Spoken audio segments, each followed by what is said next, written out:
안녕하세요 여러분, 현규쌤입니다. 자 여러분, 이번 시간은요 42번 프린트 1920년대 일본의 식민 통치를 공부할 시간입니다. 자 그럼 그 전에 우리가 그동안 배운 내용들을 간단하게 한번 정리해보고 넘어가도록 할게요. 자, 일제강점기를 공부할 때는 우리가 어떻게 공부해야 한다 그랬죠? 제일 먼저 뭘 파악해라? 시기를 파악해라. 내가 지금 공부하는 내용이 일제강점기 전체에서도 어느 부분, 어느 시기에 들어가느냐? 일제강점기는 크게 10년 단위로 3개의 시기로 쪼갤 수 있죠? 1910년대, 20년대, 3, 40년대. 이렇게 일제강점기를 10년 단위 3개로 쪼갤 수 있는 그 이유는 뭘까요? 시기별로 뭐가 변한다? 그렇죠. 일본이 우리 민족을 지배하는 방법이 변한다는 거야. 그러니까 제일 먼저 뭐 해야 돼요? 그 시기를 파악했으면 그 시기 파악했으면 뭐 해야 돼? 그 시기에 일본이 우리 민족을 어떻게 지배했는가? 해당 시기 일본의 식민 통치를 정치와 경제로 나누어 봐야 됩니다. 그 다음엔요, 그 시기에 일본이 정치 경제적으로 우리를 어떻게 지배하는가 봤으면은 그러한 일본의 그 시기, 그러한 일본의 정치 경제적인 식민 지배에 맞서서 우리가 어떻게 독립운동을 했느냐, 국내 국외로 나누어서 살펴봐야 됩니다. 이렇게 하면은 하나의 시기가 끝나요. 그럼 어떻게? 다음 시기로 넘어가야 돼. 근데 시기가 변한다는 거는 뭐가 변한다겠죠? 통치 방법이 변한다는 거라겠죠? 왜? 그 이유가 무엇일까? 왜 일본이 통치 방식을 바꾸는 건가? 이건 또 국제정세랑 연결하라 그랬어요. 자, 그래서 우리가 뭘 배웠어 얘들아? 배운 거 정리해볼까? 우리 1910년대 일본이 우리 민족을 어떻게 지배하는가 배웠습니다. 그죠? 여기 표현 한번 정리했으니까 볼게요. 1910년대 일본은 정치적으로 무슨 통치? 무단 통치. 경제적으로는 토지조사 사업과 회사령으로 우리를 지배를 했어요. 그죠? 자, 이런 일본 식민 지배에 맞서서 독립운동 어떻게 했어? 국내에서는 무단 통치를 피해 비밀 결사. 국외에서는 앞으로의 독립운동을 위한 국외 독립운동 기지 건설. 이걸 이제 지역, 단체, 학교, 군대로 나누어 살펴봐야 됐죠. 그죠? 자, 근데 일본이 20년대 가면 통치 방법을 바꿉니다. 그 이유가 뭐죠? 그 계기는 1차 세계대전. 그리고 1차 세계대전에서 민족 자결주의가 나오고, 이 민족 자결주의 영향을 받아서 그렇죠, 3.1운동이 등장을 하죠. 이 3.1운동으로 일본이 통치 방법을 문화 통치로 바꾸었다까지 우리가 공부를 했어요. 아, 그리고 하나 더 공부했죠. 이 3.1운동으로 우리나라에서 독립운동의 체계적인 지도부, 앞으로의 독립운동을 체계적이고 조직적으로 이끌어줄 통일된 지도부가 필요하다는 걸 느껴서 임시정부를 만들었죠. 그죠? 그래서 우리가 1910년대 일본의 식민 통치, 그리고 10년대 독립운동, 3.1운동, 임시정부까지 공부한 거야. 자, 그럼 이제 뭘 공부할 차례일까요? 그렇죠. 이제 우리는 1920년대로 넘어왔습니다. 시기 파악했네요. 그럼 뭐 봐야 돼요? 그 1920년대에 일본이 우리 민족을 어떻게 지배했는가? 1920년대 일본의 식민 통치를 정치와 경제로 나누어서 살펴보는 시간을 가질 거야. 그럼 그 다음에는 또 그런 일본 식민 통치에 맞서서 우리가 1920년대에 어떻게 독립운동했는가를 국내 국외 나눠보겠죠. 항상 이 틀대로 움직이는 거예요. 알겠죠, 여러분들? 자, 그래서 이번 시간 우리가 이제 1920년대 일본의 식민 통치를 볼 건데, 자, 1920년대 일본은 정치적으로는 문화 통치, 그리고 경제적으로는 한미증식 계획과 회사령 폐지를 들고 나옵니다. 하나하나 살펴보도록 하겠습니다. 자, 1920년대의 정치적인 문화 통치는요, 여러분들, 일단 이거 생각해봐야 되나. 문화 통치가 왜 나왔어요? 그죠? 3.1운동 때문에 나왔죠? 왜? 3.1운동으로 일본이 뭘 느꼈죠? 그쵸? 단순히 폭력만으로는, 힘만으로는 조선인들을 지배할 수가 없다. 이거 어떻게 하자? 일단 겉으로는 얘들을 좀 달래주는 척하면서, 진짜 목적은 뭐였어요? 그죠? 다시는 얘들이 3.1운동 때처럼 온 계층이 뭉치지 못하도록, 단결하지 못하도록 얘들을 이간질시키고 분열시켜서 갈갈이 찢어놓아야겠다라는 게 문화통치 핵심이었죠. 그래서 문화통치는 한마디로 말하면 겉과 속이 다른 통치, 양의 탈을 쓴 늑대입니다. 자, 그래서 여러분 여기서는 무엇 확실히 아셔야 되느냐? 일본이 겉으로 뒤집어 쓰고 있는 양껍데기, 그리고 그 속에 숨어져 있는 늑대라고 하는 침략적인 본질, 이 두 개를 구분해야 돼요. 그러니까 문화통치 때는 일본이 겉으로 말하는 내용과 껍데기와 그 속에 숨겨진 본질을 여러분이 구분해보셔야 됩니다. 자, 그럼 일본이 문화통치 때 뒤집어 쓰고 있는 껍데기부터 살펴볼 건데, 이 껍데기를 외울 필요가 없습니다. 왜? 모두 다 뭐에 반대할까? 그죠? 무단통치 반대예요. 애초에 지금 무단통치가 얘들아 10년대 무단통치의 한계에서 나온 거잖아. 이거 무단통치로 안 되겠다 해서 나온 거잖아. 그러니까 일본이 지금 겉으로나마 착한 척을 하고 있잖아요. 그럼 어떻게 해야 돼요? 그죠? 우리 민족의 불만의 원인이 되었던 3.1운동의 원인이 되었던 그 무단통치랑은 반대대로 행동을 해야 될 거 아니야. 그죠? 우리 달래야 되니까 겉으로나마. 그래서 20년대 일본이 뒤집어 쓰고 있는 문화통치 때 일본이 뒤집어 쓰고 있는 껍데기는 모두 다 1910년대 무단통치의 반대입니다. 알겠죠? 하나씩 볼게요. 자, 무단통치 시기엔 여러분들 누구만 총독 임명 가능했죠? 일본인 중에서도 육군해군 대장 출신 무관들만 총독 임명이 가능했죠? 그게 불만이었니? 그러면 이제 무관들 뿐만 아니라 문관도 총독에 임명하도록 하겠다라고 법을 바꿉니다. 얘들아, 이거 오해하면 안 되는 게 그럼 이제 문관만 총독 임명 가능한 건가요? 그게 아니에요. 기존에 무관, 육군해군 대장 출신 무관만 총독이 임명 가능하다가 이제는 무관들 뿐만 아니라 문관 출신도 총독 임명에 가능하도록 하겠다라고 법을 바꾼 거예요. 무관뿐만 아니라 문관 출신도 총독 임명 가능하도록 하겠다고 법을 바꾼 겁니다. 자, 그리고 10년대 우리나라 사람들에게 공포의 상징이 뭐였어요? 즉결 처분과 퇴역령으로 대표되는 군인경찰, 헌병경찰 제도였죠. 이것도 없애버립니다. 헌병경찰 제도가 폐지된다. 그 말은 이제 헌병은 더 이상 우리 같은 일반인, 민간인을 대상으로 경찰 업무를 수행하지 않는다는 거예요. 헌병은 군인 대상으로만 하라는 거죠. 그럼 일반인 대상으로는 누가 경찰 업무를 보느냐? 오늘날이랑 똑같아. 보통 경찰들이 민간인 대상으로 경찰 업무 수행합니다. 이걸 우리가 뭐라 그러냐? 보통경찰제도라 그래요. 보통경찰제도. 오늘날 경찰을 생각하시면 됩니다. 자, 그리고요. 10년대 무단통치 시기에 우리 민족에게는 아무런 자유가 존재하지 않았죠. 언론, 출판, 집회, 결사 아무런 자유가 존재하지 않았습니다. 이제 이것도 허락해주겠다는 거야. 그동안 답답했니? 이제 언론, 출판, 집회, 결사에서의 자유를 부분적으로 허락해주겠다라고 이야기합니다. 자, 이걸 통해 생기는 큰 변화가 뭐냐? 10년대 무단통치 시기에는 언론의 자유가 없다 보니 우리말로 된 신문이 존재할 수 없었죠. 근데 이제 20년대 문화통치에서는 이 언론의 자유가 생긴 거잖아, 얘들아. 그지? 그럼 이제 우리말로 된 뭐가 만들 수 있다는 거야. 그지? 우리말로 된 신문이 나올 수 있다라는 거예요, 여러분들. 그래서 20년대 들어가면은 드디어 우리말로 된 신문, 일본의 허락 아래 우리말로 된 신문이 나옵니다. 이게 바로 동아일보, 조선일보예요. 오늘날에 있는 그 동아일보, 조선일보입니다. 그러니까 이 우리말로 된 동아일보, 조선일보는 10년대 무단통치 시기엔 존재할 수가 없어요. 20년대 문화통치 와서 등장하게 된다라는 겁니다. 자, 그리고 또 10년대 여러분들 우리 민족에게 또 불만의 원인이 뭐였죠? 그죠? 여러분을 대상으로 자라나는 학생들 대상으로도 장난을 쳤잖아. 이 자라나는 아이들이 일본의 식민 통치를 그대로 수능하는 충량한 국민으로 우민으로 양성하겠다. 이 자라나는 학생들을 일본의 식민 통치에 수능하는 충량한 국민 우민으로 양성하겠다라고 하는 교육의 차별이 있었잖아요. 그것도 이제 없애겠다.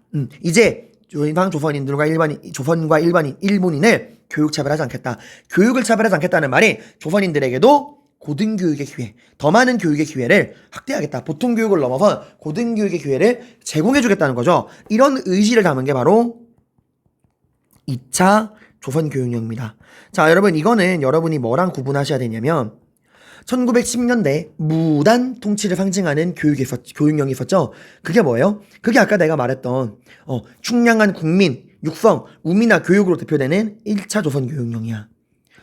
이걸 구분해야 돼요. 그러니까 10년대 무단통치 시기에 나온 1차 조선교육령과 20년대 문화통치 시기에 나온 2차 조선교육령의 내용을 여러분이 구분할 줄 알아야 합니다. 자, 이 2차 조선교육령은요, 이제 교육 차별 안 하고 교육의 기회를 확대해 주겠다는 내용이죠. 그래서 보통학교를 증설하겠다 말합니다. 어떻게? 여기 뭐가 나와요? 중요한 키워드. 삼면일교라는 게 나오죠, 여러분들. 이게 뭐냐면 당시 지방제도가 부, 도, 군, 면으로 이루어져 있었어요. 가장 하급 단위인 면, 이 세 개 면에 한 개 학교 정도는 만들어주겠다라고 해서 조선인들에게 보통학교, 보통교육의 기회를 늘려주겠다는 거야. 그리고 그 보통학교 들어가서도 차별하지 않겠다. 우리 1차 조선교육령 때는 어땠어요? 같은 보통학교를 다녀도 일본인은 6년, 조선인은 4년이었잖아. 차별했잖아. 근데 차별 안 하겠다며. 그래서 보통학교 수업 연한을 늘려줍니다. 이제 조선인도 일본인과 똑같이 몇 년? 6년을 학교를 다닐 수 있게 해주겠다. 그래서 조선인들 대상으로도 보통학교의 수업 연한을 6년으로 늘려주겠다라고 하는 거예요. 그리고 1차 조선 교육령 때는 어땠어요? 조선어가 선택 과목이었죠, 여러분들. 근데 이제 그거를 필수 과목으로 바꿔주겠다는 거야. 얘들아, 이거 오해하지 마요. 과목명은 여전히 그대로야. 여전히 일본어가 국어고요. 일본사가 국사입니다. 조선어, 조선사는 별개의 과목인 거야. 근데 그게 1차 조선 교육령 때는 선택 과목이었다면 이 2차 조선 교육령 때는 필수로 바꿔준다는 거예요. 그리고 1차 조선 교육령 때는 이런 충량한 국민, 우민화 교육이라는 이런 포괄적인 교육으로 식민지인을 양성하려다 보니까 당연히 교사들에게도 그런 폭력성을 강요했죠. 그래서 1차 조선교육령 때는 교원과 관리들에게 칼과 제복을 착용하겠잖아. 그것도 이제 없애는 거예요. 2차 조선교육령 문화통치와서는 더 이상 교사랑 관리도 칼과 제복을 착용하지 않습니다. 이 말은 교사가 칼과 제복을 착용하고 있는 사진은, 그런 장면은 어디에만 등장한다는 거? 1910년대 무단 통치에만 등장하는 시그니처라는 거예요. 알겠죠, 여러분들? 또 시대로 구분할 수 있는 키워드가 됩니다. 자, 그리고 조선인들에게 지방행정에 참여할 기회를 확대하겠다라고 선언을 합니다. 그래서 이 지방, 부도군면에 도, 평의회, 부면, 협의회 같은 지방의회를 만들어줘요. 이걸 통해서 지방행정에 참여할 수 있도록 해주겠다라고 이야기를 하는 거예요. 자, 여러분, 우리 이거를 좀 1차랑 비교해봐야 되는 게, 우리 1차랜다. 무단통치랑 비교해봐야 되는 게, 우리 무단통치 때 서울에 뭘 만들었죠? 중추원을 만들었어요. 그죠? 이거 기억나죠? 이 중추원이 어떤 기구였죠? 네, 맞습니다. 총독부의, 조선 총독의 자문기구, 총독부의 자문기구예요. 이걸 통해서 한국인의 정치 참여를 선전했어요. 근데 이게 진짜였나? 일단 중추원, 총독의 자문기구라고는 하지만 실권이 있나요, 없나요? 아무런 실권이 없는, 심의 의결 기능이 없는 단순 자문기구였어요. 그죠? 그리고 여기에 한국인이 참여한다고는 하지만 의장은 정무총감, 일본인이고, 의원들이 한국인이긴 하지만 어떤 사람만 참여 가능해? 일본에게 검증받은 친일파들만 참여 가능했죠. 그리고 이런 형식적인 중추원, 3.1운동 이전에, 그러니까 무단통치 시기에는 열린 적이 있어요? 열린 적도 없어. 그냥 만들어 놓기만 한 거야. 근데 그 중앙에 있는 중추원이 이제 20년대 문화통치에 들어오면은 드디어 열리는 거야. 3.1운동 이후 20년대 문화통치에 와서야 이 중앙에 설치된 총독의 자문기구인 중추원이 열리기 시작을 하는 거예요. 그리고 이 중추원은 뿐만 아니라, 중추원은 중앙에 있는 거잖아. 지방에서도 조선인들이 행정에 참여할 수 있게 해주겠다 그러서 지방의 도평의회, 부면협의회가 만들어진 거예요. 그러니까 문화통치 시기에는 중앙에서는 중추원이 열리고 지방에서는 부면협의회가, 지방의회가 열리게 되는 겁니다. 그리고 이 지방의회에는 당연히 조선인들이 참여할 수 있다라고 말을 하는 거예요. 여러분들, 의회에 참여한다는 건 후보로 나갈 수도 있고 그 후보에게 투표권을 행사할 수도 있다라는 이야기야. 이거 조선인들에게 기회를 주겠다는 거예요. 자, 여러분, 지금 제가 말한 이 문화통치의 껍데기 어떻습니까? 솔직히 드라마 보면은 되게 일본이 부드러워졌네 라는 느낌이 들겠죠? 그죠? 이런 생각을 하게 원한 거야. 일본이 달라졌네, 일본이 변했네, 일본이 이제 우리를 평등하게 대해주려고 하는가 보다, 일본과 대화가 통하는구나 라고 생각을 하게 만드는 거예요. 하지만 진짜 그랬을까요? 아닙니다. 팩트체크 들어가 볼게요. 문관총독이 임명 가능하다고 했죠? 그럼 정말 실제로 문관총독이 임명된 적이 있을까? 놀랍게도 광복할 때까지 단 한 명의 문관총독도 임명되지 않아요. 그러니까 법적으로만 문관도 총독이 될 수 있도록 하겠다라고 법만 바꾼 거지, 실제로는 모든 총독들이 다 육군 해군 대장 출신 무관 총독이었습니다. 광복할 때까지 단 한 명의 문관 출신도 임명되지 않아요. 그리고 보통경찰제도를 시행한다고 했죠. 자, 헌병경찰이 사라졌어, 얘들아. 헌병경찰이 사라졌다는 건 그 헌병경찰이 가지고 있는 공포의 대상인 직결처분과 태형령도 사라졌다는 거야. 자, 그럼 여러분, 이 보통경찰은 헌병경찰에 비해 질이 많이 떨어졌죠. 그죠? 가지고 있는 힘도 권한도 약해졌잖아. 우리가 질에서 밀리면 뭐로 승부를 보죠? 양으로 승부를 보잖아. 그래서 일본은 헌병경찰을 폐지하고 보통경찰을 시행하면서 경찰 기관 인원을 증가시킵니다. 양으로 승부를 보는 거예요. 대략 한 3배 이상 증가를 시켜버립니다. 3배 이상 증가. 그러니까 무단통치 시기에 헌병경찰소가 100개 있었다면 문화통치 시기에는 300개 이상, 무단통치 시기에 헌병경찰이 1000명 있었다면 문화통치 시기엔 3000명 이상, 이런 식으로 기관과 인원 예산을 3배 이상 증가시킵니다. 그래서 여기 또 중요한 얘기가 나오네요. 1군 1경찰서, 1면 1 주재소. 그러니까 아까 부도군면이라고 했죠. 지역별로 이렇게 경찰의 양을 늘린다는 거야. 웃기지 않아? 학교는 3면 읽으면서 주제소는 1면 1주제소예요. 자, 그래서 여러분이 이렇게 말할 수 있죠. 에이 쌤 아무리 그래도요. 아무리 그렇게 양으로 승부를 봐도 보통 경찰은 헌병 경찰에 비해 파워가 떨어지잖아요. 질이 떨어지잖아요. 맞는 말입니다. 그 떨어진 질을 보완하기 위해 일본은 또 다른 특수경찰을 만듭니다. 그게 바로 고등경찰이라는 거예요. 20년대 문화통치에서는 일본이 이 질을 보완하기 위해 고등경찰제라는 걸 실시합니다. 고등경찰제라는 게 뭐냐면 사복 입은 경찰, 그러니까 오늘날의 강력반 떠올리면 돼. 흉악범 잡아들이는 이 고등경찰은 독립운동가들을 잡아들이는 사복 입은 특수경찰이야. 여러분이 이 시대를 배경으로 한 드라마나 영화를 보시면 고등부 순사라는 말이 나오잖아. 걔들이에요 여러분들. 사복 입은 경찰. 그러니까 이렇게 생각하면 돼. 헌병 경찰이 옷만 갈아입은 거예요. 그죠? 사복 입은 경찰들이 독립운동가 잡아들인다. 특수경찰이라는 거야. 그래도 쌤 이제 직결처분과 태형령 없잖아요. 직결처분이 없다는 건 재판을 받아야 한다는 거고 태형령이 없다는 건 고문받을 일 없다는 거 아닌가요? 여러분 맞아요. 직결처분과 태형령 사라졌습니다. 하지만 이 고등경찰들에게는 직결처분과 태형령을 대신할 새로운 무기가 등장합니다. 그게 바로 치안유지법이라는 거예요. 치안유지법. 자, 치안유지법은 여러분 말 그대로 치안, 나라의 안전을 유지하는 법이라는 겁니다. 오, 종이 쳤어요. 빵빠라빵빵. 학교에서 하다 보니까 이런 또 라이브감이 있네요. 자, 치안, 안전을 유지한다는 거예요. 누구의 안전? 일본 제국의 안전을 유지한다는 거야. 자, 일본 제국의 안전을 위협하는 존재가 누가 있을까? 당연히 독립운동가겠죠. 그죠? 그리고 또 있습니다. 바로 사회주의자들이에요. 자, 여러분, 이 20년대에는 나중에 또 독립운동할 때 공부할 거지만 이 1920년대에는 전 세계적으로 뭐가 유행하냐? 사회주의가 유행을 합니다. 이 사회주의는 1917년 러시아 혁명으로 등장을 하게 됩니다. 당시 이제 러시아에서 이 사회주의 이념에 기반한 혁명이 터집니다. 사회주의는 간단히 말하면 이런 거예요. 모든 인간은 평등하다.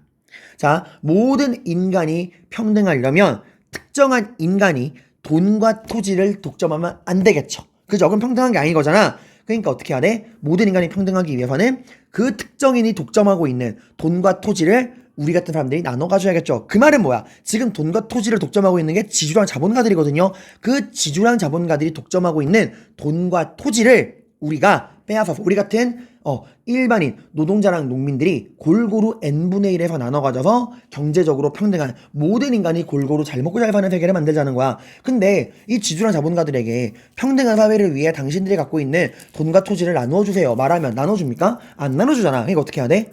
폭력을 통해, 혁명을 통해 지주랑 자본가의 뚝배기를 깨버린 다음에 그놈들이 독점하고 있는 돈과 토지를 우리가 나눠 가지자라는 거예요, 여러분들. 이게 사회주의입니다. 그걸 통해서 모든 인간이 평등하게 살자는 거야.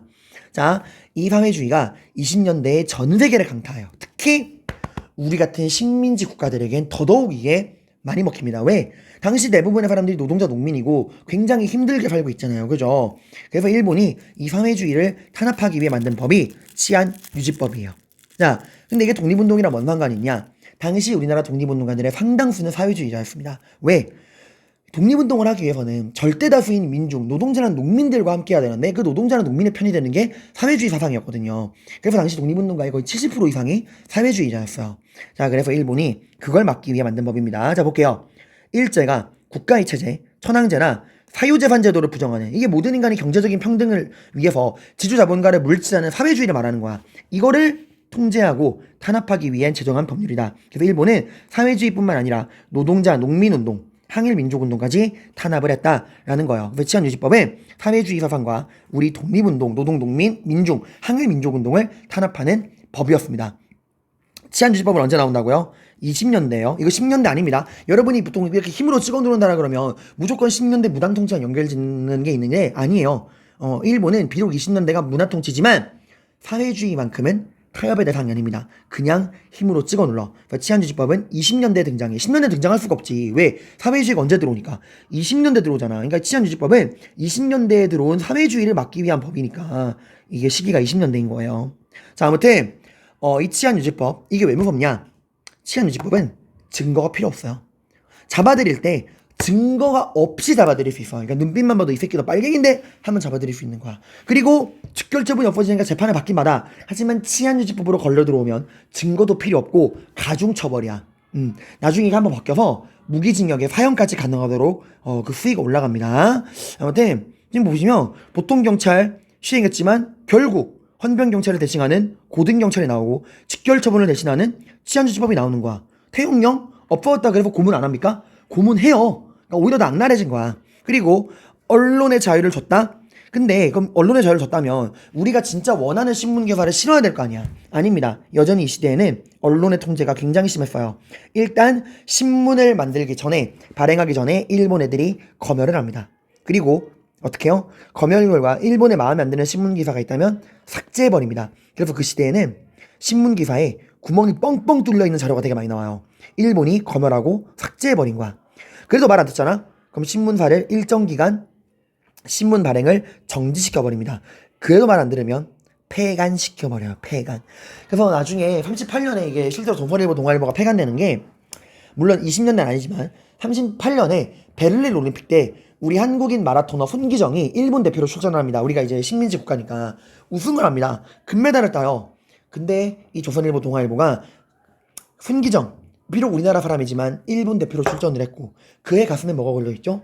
일장기가 걸려있잖아. 금메달과 함께. 손기정 씨도 이걸 굉장히 안 좋아했어요. 그래서 그때 보면 손기정 씨 표정이 진짜 너무 암울해. 근데 아무튼 이걸 조선일보, 동아일보가 가슴에 있는 일장기를 뽀샵으로 지워버린 거야. 그래서 나중에 폐간됩니다. 아무튼 20년대 문화통치 시기에는 이런 철저한 언론 통제, 검열 삭제의 정단 폐간을 통해서 일본을 비판하는 신문기사는 실기 어려웠다. 일본의 허용 범위 내에서의 신문기사만 실렸다라고 하는 거 명심해 두시고요. 그리고 2차 조선교육용으로 일본이 약속을 했죠. 더 이상 교육 차별 안 하고 교육기회 확대하겠다. 고등교육 기회 제공해 주겠다. 진짜일까? 아닙니다. 여전히 우리 민족에게는 고등교육의 기회가 제한돼 있었어요. 전문 대학 교육 같은 수준 높은 교육은 제대로 제공이 되지 않았습니다. 이러니까 우리나라 사람들이 야, 왜 약속 안 지켜? 분명히 2차 조선교육용으로 우리 민족 차별 안 하고 고등교육 기회 제공해 준다며. 근데 왜 안 해줘? 그래, 너희가 제공 안 해주면 우리가 스스로 우리 민족을 위한 고등교육기관, 대학을 만들 거야 해서 20년대에 밀립대학 설립운동이라는 게 등장을 합니다. 이제 민족주의 계열에서 실력 양성운동의 일환으로 밀립대학 설립운동을 진행하거든? 일본이 이걸 이제 탄압을 해요. 근데 언제든 제2, 제3의 대학 설립운동이 나올 수 있는 거잖아. 그래서 일본이 이 운동을 근본적으로 차단하기 위해서 명분을 빼앗아갑니다. 그래? 대학 만들어줄게 해서 일본이 만든 대학이 경성 제국대학이에요. 여러분, 경성이랑 서울이랑 한성이랑 다 같은 말인데 차이점이 뭐냐면 우리나라 사람들은 한성이라 부르고 일본은 경성이라 불렀어요. 그러니까 우리나라 사람들이 부르는 명칭은 한성, 일본이 부르는 명칭은 경성입니다. 그래서 일본이 만든 철도, 경인선, 경부선, 경의선, 경원선은 다 경성, 경성에서 인천, 경성에서 이주라 부르는 거잖아. 근데 우리나라 사람들이 부르는 건 한성, 조선시대 한성부, 그리고 임시정부 때 한성정부. 다른 거야. 아무튼 경성의 일본 제국이 만든 대학이라는 건데 이게 오늘날의 서울대학교예요. 근데 내가 알아 오해하더라.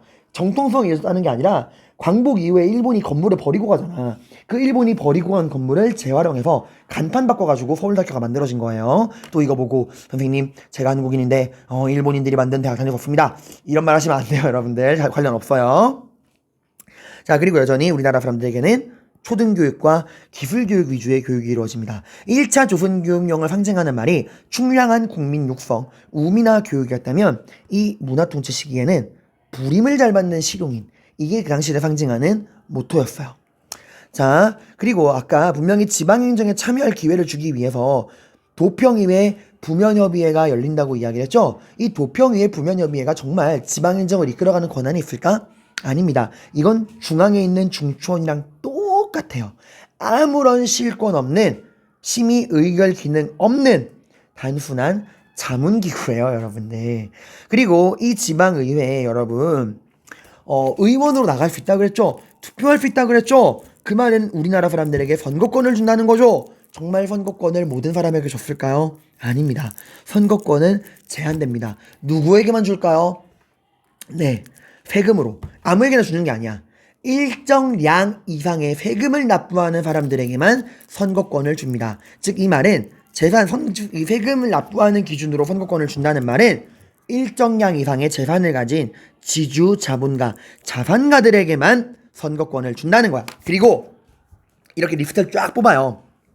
이 선거권 대상이 그러니까 일정 이상의 세금을 내는 사람 자본가들 리스트 뽑은 다음에 일본이 타겟을 고르는 거야. 야, 얘 이번에 친일파로 만들자 하는 이제 회유 작업에 들어가는 거야.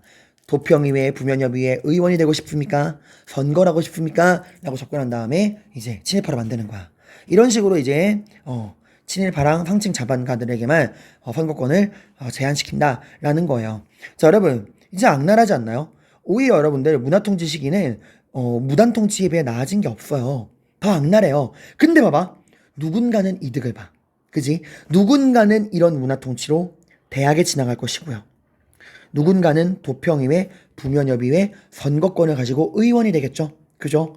이러니까 이제 민족이 분열하는 거야. 누군가는 일본에게 이득을 받고 일본을 따르는 친일파가 되는 거예요. 그래서 정말 가슴 아프게도 문화통치 시기에는 친일파들이 급증합니다. 오히려 모두가 살기 힘들었던 무단통치 시기에는 친일파가 많이 없어요. 오히려 겉으로나마 숨통이 트인 문화통치에 와서 친일파들이 급증합니다. 그래서 이 문화통치의 본질은 바로 일본이 이 가혹한 식민통치를 은폐하는 거야.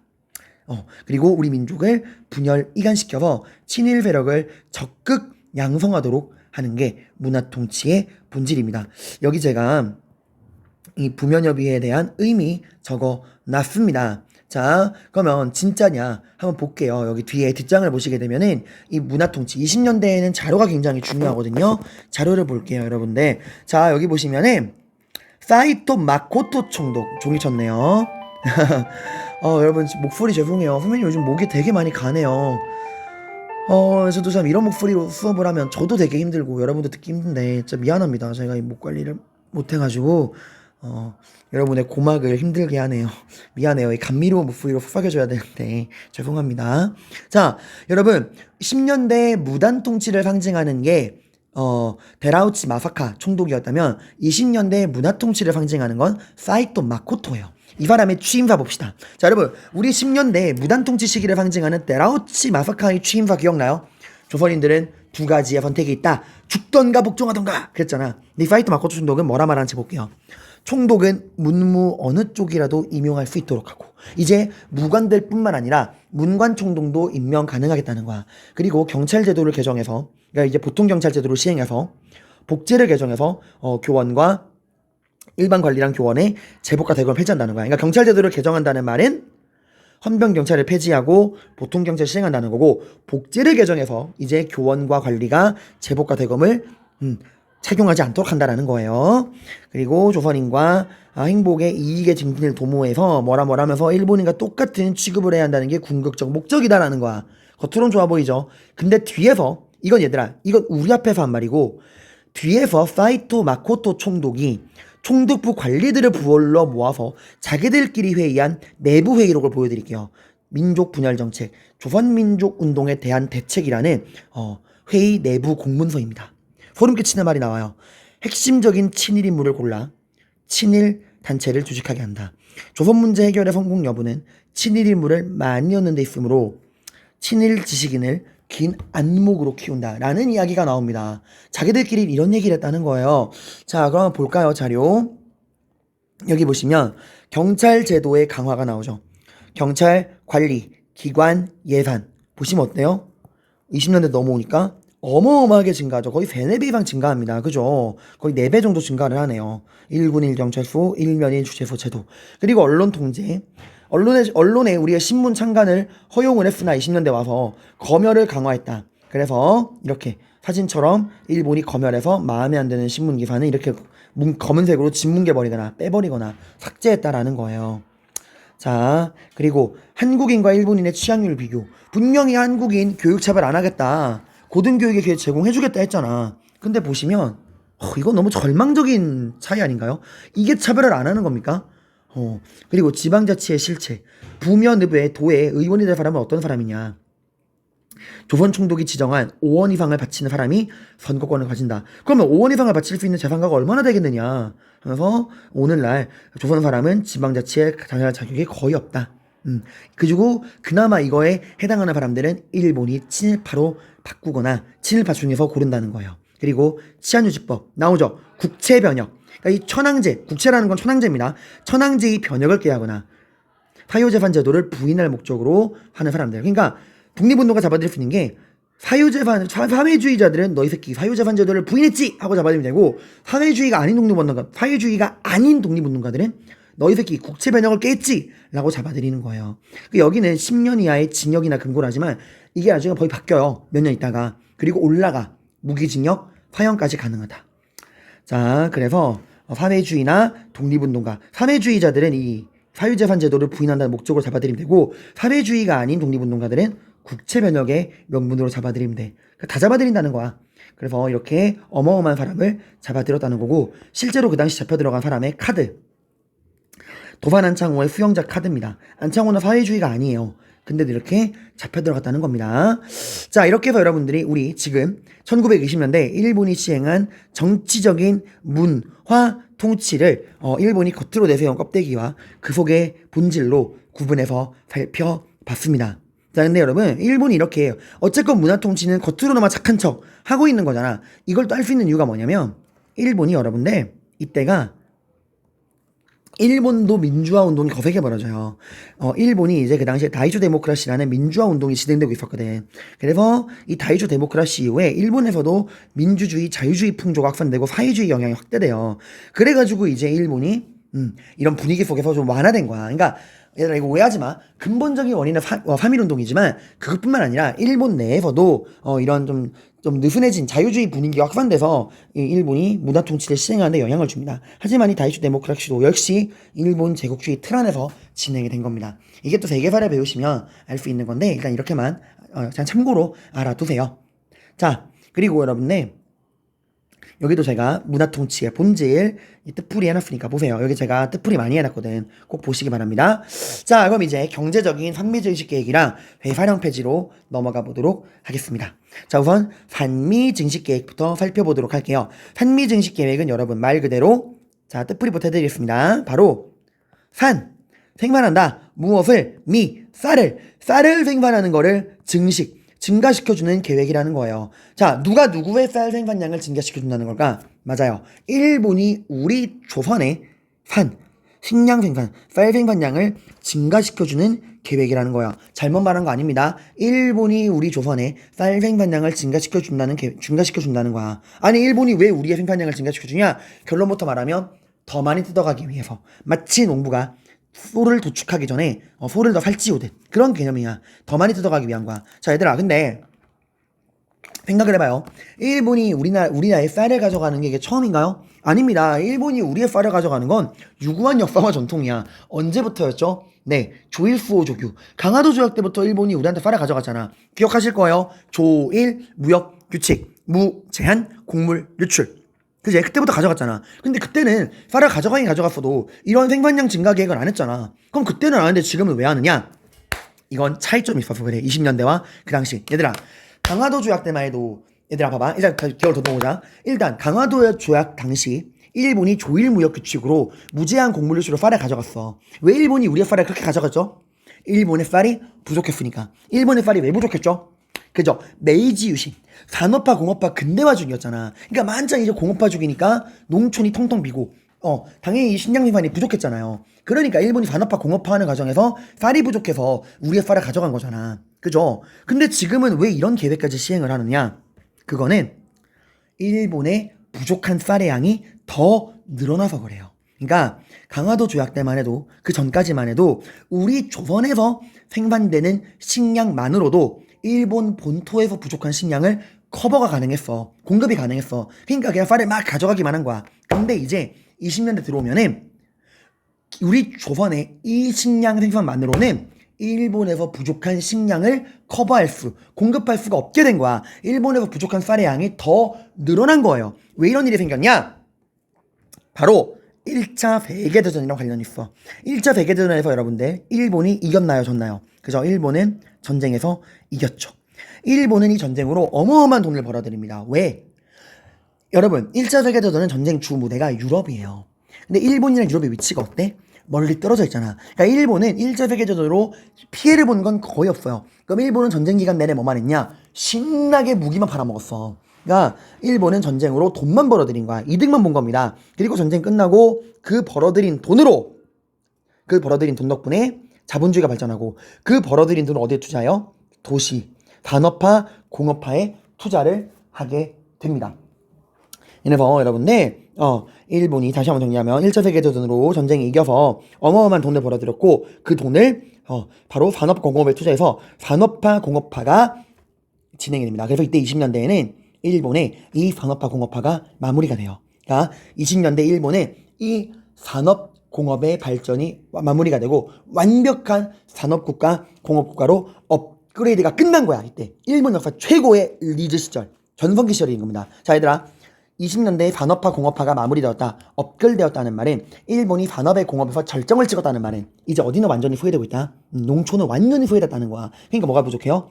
더 많은, 그러니까 더 식량이 부족해지는 거야. 농촌이 완전 텅텅 비니까. 이때 일본이 얼마나 이 식량이 부족했냐면은 일본 도시 노동자들이 먹을 게 없다고 폭동을 일으킬 정도였어요. 그 정도의 식량이 부족했다는 거야. 그러니까 근데 이 조선의 식량 생산만으로는 이게 커버가 안 되니까 일본이 이제 조선의 식량 생산을 늘려서라도 우리 일본에 부족한 식량을 공급하겠다 라고 이야기를 한 거예요. 자 봐봐, 여기 조선을 일본에 뭐로 삼겠다? 식량 공급 기지로 삼아 일본의 식량 부족 문제를 해결하겠다 라는 게 바로 한미증식 계획의 핵심인 거야. 그러니까 왜 하는지 알겠죠? 자기들을 위한 거예요, 여러분들. 너무 소름 끼치는 거죠. 우리 생산을 늘려서라도 부족한 거 가져가겠다는 거야. 근데 이거를 홍보할 때는 우리를 위한 것처럼 홍보했죠. 너희 조선의 식량 생산을 늘려주겠다. 왜? 문화통치식이니까. 우리 민족을 이간질하기 위해서. 자, 그럼 어떻게 식량 생산을 늘려야 되느냐? 방법. 어떻게 해야 식량 생산이 늘어날까요? 크게 두 가지입니다.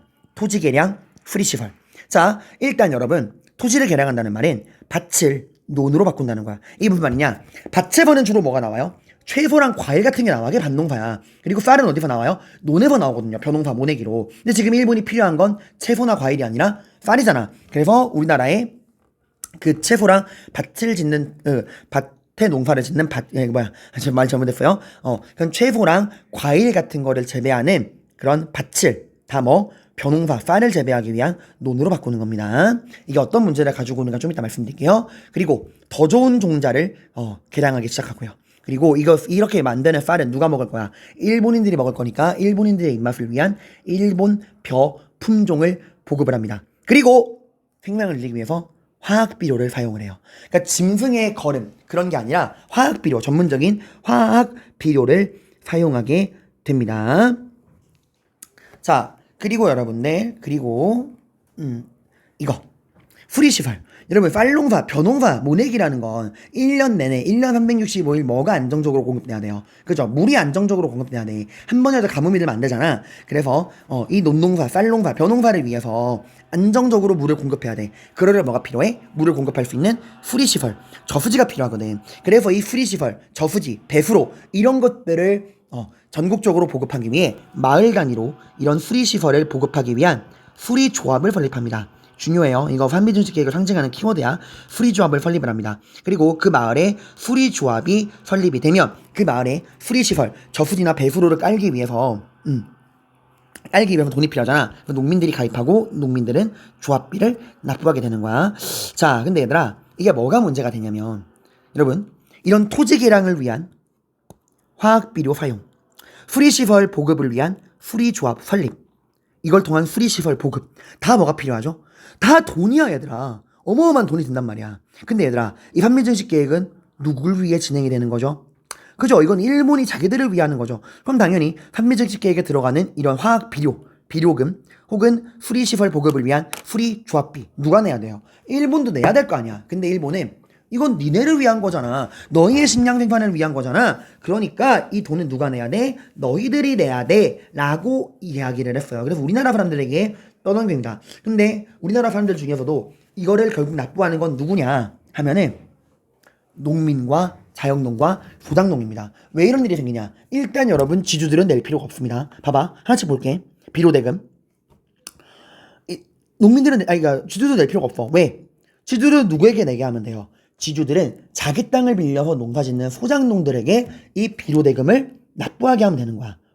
그럼 소작농이 내기 싫어하면요? 내기 싫어도 내야 돼. 왜? 우린 이미 배웠죠. 1910년대 토지조사 사업으로 인해서 이 소장농들의 전통적인 경작권이 부정당했잖아. 지주들의 소유권만 보장해줬잖아. 이제 소장농들은 보호받지 못해요. 계약제게 된 거죠. 기한부 계약제야. 그러니까 지주들의 말 안 들으면 잘리는 거예요, 여러분들. 내기 싫으면 나가 이거야. 그러니까 농사를 짓기 위해서는, 먹고 살기 위해서는 이 비료대금을 내기 싫어도 내야 되는 거야. 지주의 갑질을 당하는 거죠. 소장농들은 이 지주들이 내야 되는 비료대금을 떠맡게 되었다. 근데 이게 다 뭐예요? 다 빚인 거야, 얘들아. 다 빚으로 이제 남는 거야. 그리고 자영농들은요. 관리들이 오는 거야. 총독부 관리들이라서 야, 산민주식 계획할 건데 이거 너의 땅의 생량생산 늘려주는 거니까 이도 네가 내! 라고 이야기를 하는 거예요. 그럼 자영농이 말하겠죠. 전 돈이 없는데요? 그러면 빚이라도 져! 이러는 거야.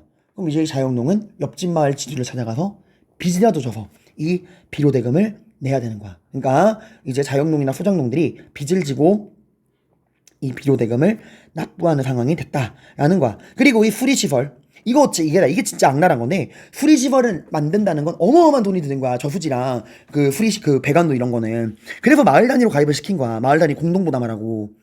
근데 이 조합비라는 거 마찬가지로 지주들은 안 내요. 자기 땅에서 농사 짓는 소장농들에게 야, 우리 마을 이번에 수리조합 가입했잖아. 수리시설 만들 이 수리조합비 네가 내! 라고 이게 돼버리는 거야. 소장농은 땅을 빌리려면은, 땅 빌려서 농사 지을 거면 억지로라도 내야 돼. 그리고 농민들도 부담이 되겠죠. 그럼 이렇게 말할 수 있죠. 그럼 선생님, 농민들은 이 자기들 마을이 수리조합 가입하는 거 싫잖아요. 돈 내야 되니까. 그럼 가입 안 하면 되는 거 아닌가요? 그게 안 돼요. 여러분들, 마을 단위로 가입한다 그래서 여러분들이, 그러면 마을에 있는 자영농들이 똘똘 뭉쳐가지고 과반 수익성에 반대하면 되는 거 아닌가요? 아닙니다. 일본은 그 마을을 수리조합에 가입시킬 때 오늘날처럼 그 마을의 과반 수익성이 동의하면 가입 이런 게 아니야. 가입하는 조건이 그 마을에 있는 사람들의 숫자가 아니에요. 그 마을의 토지, 절반 이상의 토지를 보유한 사람들이 찬성하면 가입이라는 거야. 그러니까 자영농, 고만고만한 자영농 100명이 가입해봤자 한두 명의 지주들이 찬성해버리면 그 마을은 수리조합에 가입되는 거예요. 근데 지주들 입장에선 반대할 이유가 없잖아. 자기들은 돈 낼 이유가 없으니까.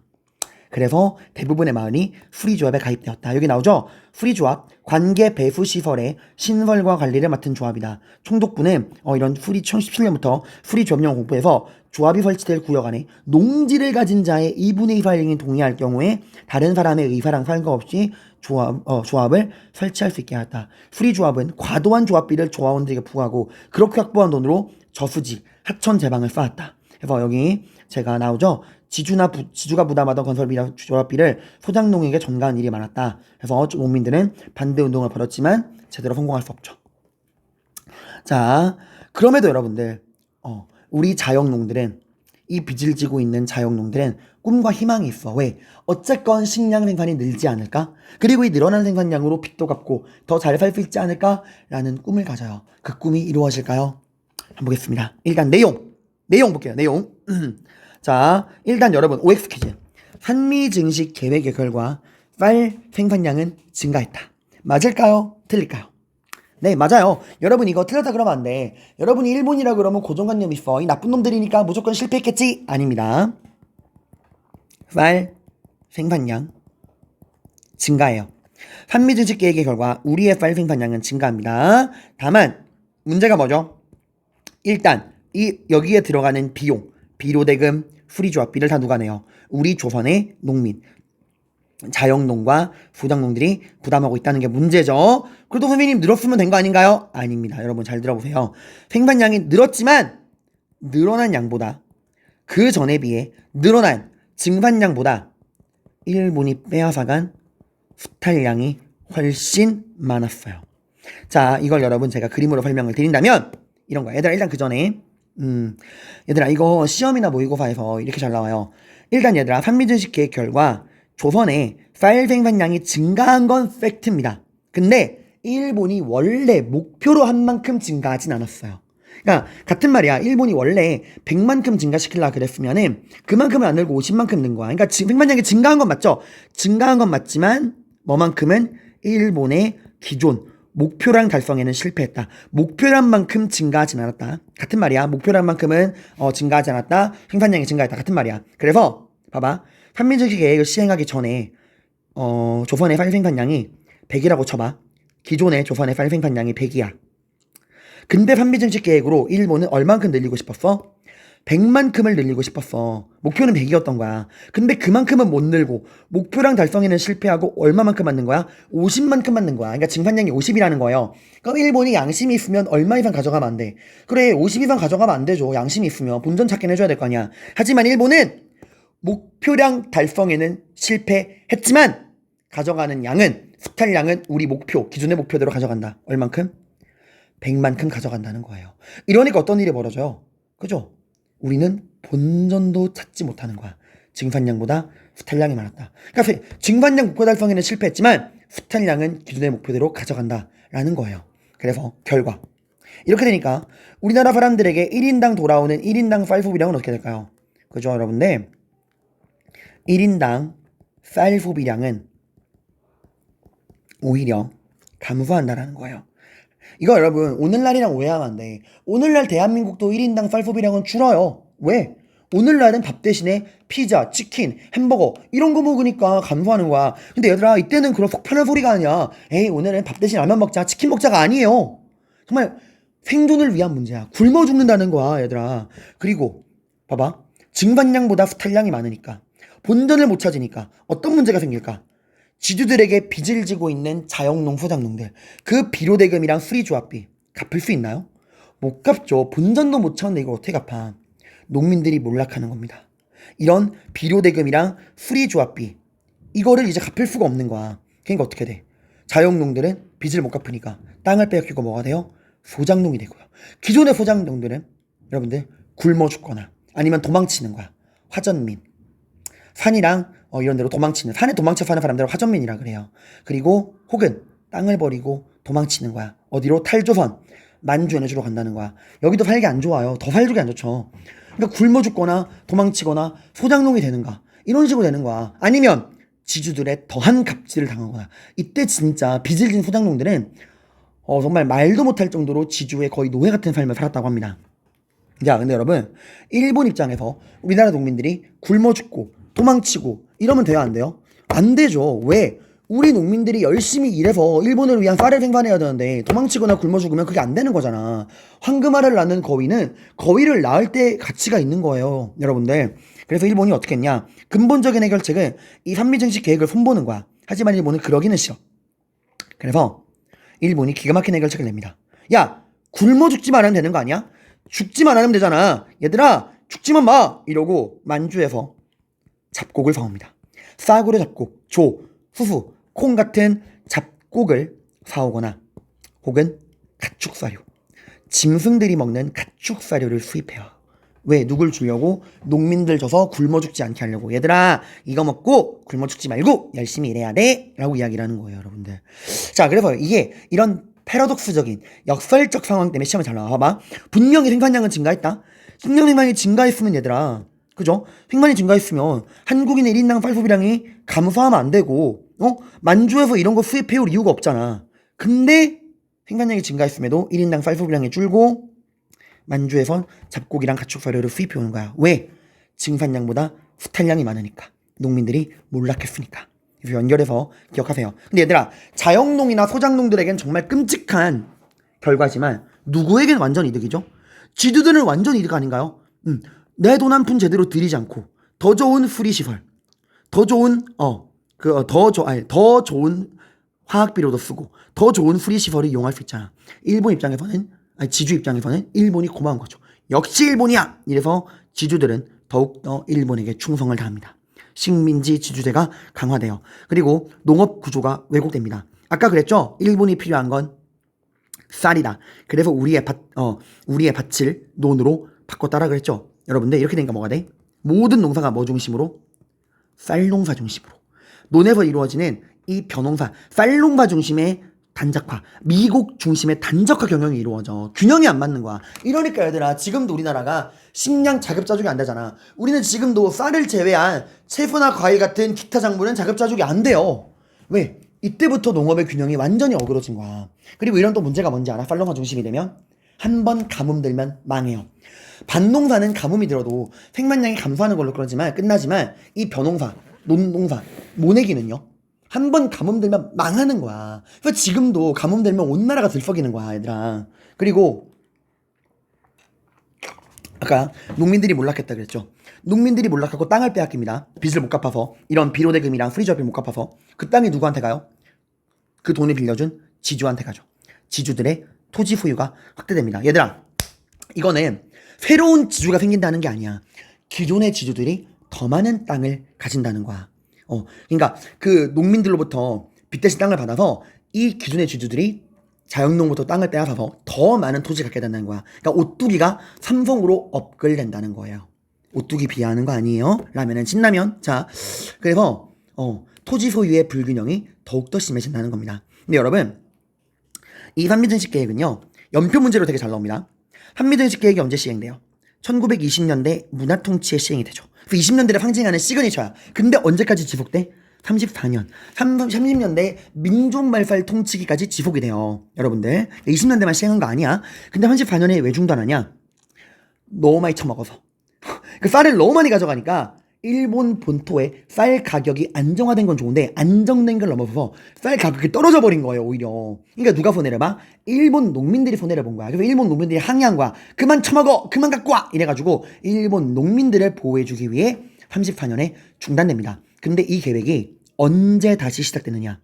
1940년에 다시 시작됩니다. 왜냐? 여러분, 제가 말씀드렸습니다. 1940년대 일본은 민족말살 정책을 시행합니다. 왜? 일본이 경제 위기를 맞거든요. 경제 위기를 맞아서 물건이 팔리질 않아. 팔리질 않고 남아도는 경제 대공황으로 인해서 경제 위기를 맞고 이제 물건이 팔리지 않는 거야. 팔리지 않는 물건이 창고에 그득 쌓이게 되는 겁니다. 이 경제 위기를 극복하기 위해 어떻게 하죠? 이 팔리지 않고 남아도는 물건을 팔아 치워야겠죠. 그럼 뭐가 필요해? 남아도는 물건을 팔 상품 판매의 시장, 식민지가 필요하게 돼. 그 식민지를 확보하기 위해 일본이 뭐하죠? 전쟁을 하죠. 1931년 만주 사변. 그리고 만주를 먹어치워. 그리고 일본이 만족을 못해. 어디까지 가요? 중국 본토로 가자. 37년에 중국을 식민지로 만들기 위한 중일전쟁이 터집니다. 중일전쟁. 이 전쟁은 굉장히 오래 가요. 그래서 이 중일전쟁이 본격화되는 40년에는 일본도 여유가 없는 거야. 그래서 본토 농민들이 힘들더라도 어쩔 수 없다. 전쟁이 우선이다. 다시 한미증식 계획 시작! 이래서 중일전쟁이 본격화되는 40년부터 다시 한미증식 계획이 재개돼요. 그래서 이게 20년대, 30년대, 40년대 다 나와. 연표 문제로 되게 잘 나옵니다. 20년대만 나오는 거 아니에요. 여기 설명해놨죠? 자, 그리고 회사령이 폐지됩니다. 자, 일단 얘들아, 회사령이 뭐였니? 회사령은 일단 언제 나왔죠? 1910년대 무단 통치 시기에 나왔죠? 이거 내용이 뭐였어요? 회사를 만들 거면 총독부의 허락을, 일본 총독부의 허락을 맡으라는 거였죠. 자, 그래서 허락을 맡아라. 이 말은 우리나라 사람들이 회사를 만드는 걸 철저하게 통제하겠다는 거야. 여러분, 일본은 나쁜 놈들이니까 우리나라한테만 1910년대에 우리나라 조선인들에게만 회사령을 적용했죠. 그죠? 일본 애들은 회사 마음대로 짓게 해줬죠. 그죠? 라고 말하면 틀리는 겁니다. 1910년대 일본이 시행한 이 허가제 회사령은 조선인뿐만 아니라 일본인에게도 적용을 시켰어요. 일본인에게는 왜 적용했죠? 네, 일본 자본의 조선 진출을 제한하기 위해, 일본 자본의 조선 진출을 선별적으로 지원하기 위해. 왜? 아직 일본 1910년대에는 일본 본토의 산업화, 공업화, 경제개발이 끝난 상황이 아니었거든. 그러니까 기다리라는 거야. 언제까지만? 본토의 산업화, 공업화, 경제개발이 끝날 때까지만 기다리라는 거야. 이 말은 본토의 산업화, 공업화가 마무리되면 더 이상 막을 이유가 있다 없다? 없다는 거야. 근데 일본의 본토의 산업화, 공업화, 경제개발이 20년대 마무리됩니다. 왜? 이건 반미증식 계획이랑 똑같아요, 배경이. 왜? 일본이 1차 세계대전을 이겨서 전쟁의 승전국이 되어서 일본의 자본주의가 발전하죠. 그죠? 그러면서 일본이 벌어들인 돈을 산업화 공업에 투자해서 본격 산업화 공업화로 업그레이드가 마무리됩니다. 일본이 완벽한 산업 공업 국가로 업그레이드 컴플릿. 이제 더 이상 개발이 끝났으니까 일본 본토의 자본을 조선으로 건너가는 걸 막을 이유가 있어요, 없어요? 없죠. 오히려 등 떠밀어야죠. 왜? 이제 일본은 레드오션이잖아. 빨리 블루오션인 조선으로 건너가라. 일본 본토의 과포화를 해결해야 되거든. 근데 와보니까 뭐가 있어? 회사령이 있는 거야. 회사를 지을 때마다 일일이 허락을 맡아야 돼. 이거 얼마나 번거롭니? 그래서 일본 자본이 조선에 와서 회사를 좀 더 편하게 짓도록 해주기 위해 회사령을 폐지합니다. 자, 회사령을 폐지한다는 말은 더 이상 회사를 만들 때 허락을 맡을 필요가 있다 없다? 없다는 거야. 그 말은 이제 허가 맡을 필요 없다. 허가제가 뭐로 바뀐다? 신고제. 이거는 선조치 후보고예요. 그냥 말만 하면 돼. 회화 만들고. 만들었어요. 말만 하면 되는 거예요. 그리고 여러분 봐봐. 이거 좀 철저하게 누굴 위한 거죠? 일본을 위한 거죠. 근데 이것도 산미증식계가 마찬가지로 일본은 우리를 위하는 것을 홍보합니다. 조선인 여러분, 그동안 얼마나 힘드셨습니까? 회사 만들 때마다 허락 맡아야 되고 허락은 안 해주고 번거로우셨죠? 이제 그 회사령을 폐지하겠습니다. 허가제를 신고제로 바꾸겠습니다. 이제 누구나 원하는 사람은 빠르고 신속하게 회사를 만들 수 있습니다. 라고 홍보를 했어. 제대로 위한 건데. 그리고 회사령을 폐지하면서 슬그머니 일본은 뭐도 폐지하냐? 관세를 폐지합니다. 관세를 철폐해요. 관세가 뭐죠? 그죠? 다른 나라에서 그 나라로 물건이 넘어갈 때 매기는 세금이죠. 1910년대만 해도 일본에서 조선으로 넘어오는 물건에는 관세를 매겼어. 왜? 그때까지만 해도 일본 자본이 조선으로 진출하는 걸 제한해야 되니까 이런 리미트를 걸어놓은 거야. 그걸 제한하기 위해. 근데 이제 그런 걸 제한할 필요가 없게 된 거잖아, 상황이. 그러니까 관세를 유지할 필요가 있어 없어? 없는 거야. 그래서 관세도 철폐합니다. 자, 어떤 결과가 나올까요? 일단 얘들아, 회사령이 폐지되고 한국인의 회사 설립이 늘었다라고 말하면 맞을까 틀릴까? 맞아요, 여러분들. 얘들아, 봐봐. 겉으로는 산민증식 계획이 시행되고 나서 조선의 산생 현상이 늘었잖아. 그죠? 겉으로는 그랬어요. 그 내부에 숨겨진 내용들을 여러분이 아셔야 되는 거지. 마찬가지야. 회사령이 폐지됐어. 이제 허가제가 아니라 신고제야. 회사 만들기 펴졌잖아. 그래서 팩트예요. 회사령이 폐지되고 한국인의 회사 설립 증가합니다. 팩트야. 근데 한국인만 회사 만드냐? 아니죠. 이제 누가 건너와요? 바다 건너 일본의 미쯔비시 같은 일본 자본이 조선으로 건너오게 되는 거예요. 그죠? 뭐가 차이가 나? 자본력에서 어마어마한 차이가 나죠. 당시 한국 기업이 동네 구멍가게라면 일본 기업은 뭐 신세계 이마트 정도야. 상대가 안 되는 거야. 거기다가 일본 제품은 지금 뭐도 없어. 관세도 없어, 얘들아. 그러니까 가뜩이나 일본 제품은 품질도 좋은데 관세까지 안 매기는 거예요. 이러니까 우리 조선의 기업이 버틸 수 있어 없어? 못 버티고 경제적인 위기가 오는 거야. 민족 자본이 위기를 맞는 거야. 그래서 이 민족 자본을 살려보고자 나오는 게 물산장려운동이야. 품질도 안 좋고 가격도 높지만 여러분이 한국인이라면 일본 거 쓰지 말고 조선 거 써주세요 라는 거야. 노제팬 운동입니다. 그러니까 밀립대학 설립 운동은 2차 조선 교육령에 대항하기 위해. 아니 분명히 고등교육 기회 제공해준다면서 왜 고등교육의 기회 제공 안 해? 너희가 안 해주면 우리가 대학 만들 거야 했던 게 밀립대학 설립 운동이고, 물산장려 운동은 지금 공부하는 이 회사령 폐지와 관세 철폐의 움직임, 여기에 대항해서 일어난 겁니다. 자, 근데 여러분, 회사령이 폐지되고 우리나라 사람들이 회사를 만든다는 건, 회사가 만들어진다는 건 그 회사에 돈을 빌려주고 돈을 관리해주는 뭐가 필요하다는 거예요? 뱅크, 은행이 필요하다는 거야. 그래서 우리나라 사람들이 회사량이 폐지되고 회사가 만들어지면서 우리나라 민족 자본이 만드는 회사도 굉장히 늘어납니다. 근데 일본이 이걸 지켜보다가 이런 말을 해요. 나중에, 얘들아, 은행이라는 건 말이야 굉장히 중요한 기구고 은행은 일정 자본을 갖춘 튼튼한 곳이어야 돼. 근데 우리가 보니 너희 조선인들이 만든 은행은 너무 동네 구멍가게 수준이야. 이런 은행은 존재하면 안 돼. 이제부터 제한을 둔다. 바로 일정 금액 이상, 당시 일본이 그 제한했던 금액이 자본금 200만 원 이상의 주식회사, 이 정도의 돈이 있는 이 정도의 자본금만 갖춘 곳을 은행으로 인정하겠다라고 이야기를 한 거야. 이 기준을 못 만족시키면 주변 은행과 합병시키겠다 이야기를 했어요, 얘들아. 당시 우리나라 기업들, 은행들 중에서 이런 기준을 만족시킬 수 있는 은행은 별로 없어요. 그래서 당시 자본이 크지 않았던 한국의 은행이 다 일본에 합병된다는 거야. 그러니까 이런 민족의 중소은행을 일본에 합병시키기 위한 게 바로 신은행령이야. 근데 이거 참 만든 연도가 사악하지 않아요? 봐봐. 회사량이 폐지된 건 20년이고 관세가 철폐된 건 23년이야. 근데 신은행령은 28년입니다. 이거 뭔지 알아요? 일본이 기다린 거야. 우리나라 사람들이 충분히 은행을 만들 때까지 기다렸다가 충분히 이겼구만 이러고 이제 먹어치우려고 이때 만든 거예요. 자, 그럼 이제 자료를 좀 보겠습니다. 여러분, 여기 자료가 되게 중요하다겠죠? 산미증식 계획.